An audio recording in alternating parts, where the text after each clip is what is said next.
যদি Khulna medical college হাসপাতালে কখনো রুগী নিয়ে দেখাতে যান, তবে ভিতরে কিন্তু খুবই সাবধান, কারণ ভিতরে কিন্তু প্রচুর দালাল। এমনকি ভিতরে যারা স্টাফ আছে এরাও কিন্তু আপনি যদি একটা দেখালো ডাক্তার দেখালেন, ওরা বলবে কি অমুকের সাথে যান, ওখানে ভালো টেস্ট করে। আমাকেও সেম কাহিনী আজকে হয়েছিল, মাকে নিয়ে গেছিলাম। তো আমি ভিতর ওই দালালকে আমি ধমক দিয়েছি, দেওয়ার পরে সে চলে গেছে।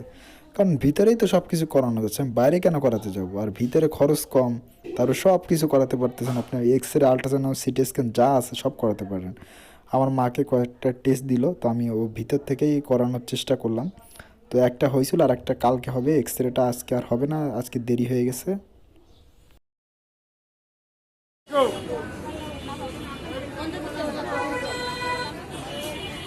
100 পাচ্ছেন 100 টাকা খালি 100। এই যে জামা পাচ্ছেন 100 টাকা খালি 100। এই জামা নেন 100 খালি 100।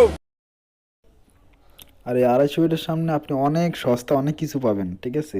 বিশেষ করে মেয়েদের জিনিসপত্র, মেয়েদের 3 পিস, 1 পিস, 2 পিস, আপনি যাই বলেন না কেন, ওড়না, এগুলো খুব কম দামে দেখলাম যে 100 টাকা 1 পিস বিক্রি করতেছে। ভাই এত কম দামে কীভাবে বিক্রি করে আমি জানি না। এইটা একটা অনেক ভালো দিক। আপনারা এই ডাক্তার দেখাতেও আসতে পারবেন না, সাথে এখানে শপিং টপিংও করতে পারবেন। আর এই যে একটা পাখি দেখলাম, এটা কি পাখি জানি না, দেখলাম একটা দোকানের সামনে বাঁধা রয়েছে, অনেক ভালো লাগলো দেখতে, খুব সুন্দর কিউট। আর এই যে দেখেন, পুরো একটা মার্কেটের মতো হয়ে গেছে। আজকে আসছিলাম মাকে নিয়ে, তো এখন ডাক্তার দেখানো হয়ে গেছে, এখন চলে যাচ্ছি বাসায়। তো বন্ধুরা, দেখা হবে নেক্সট কোনো ব্লগে।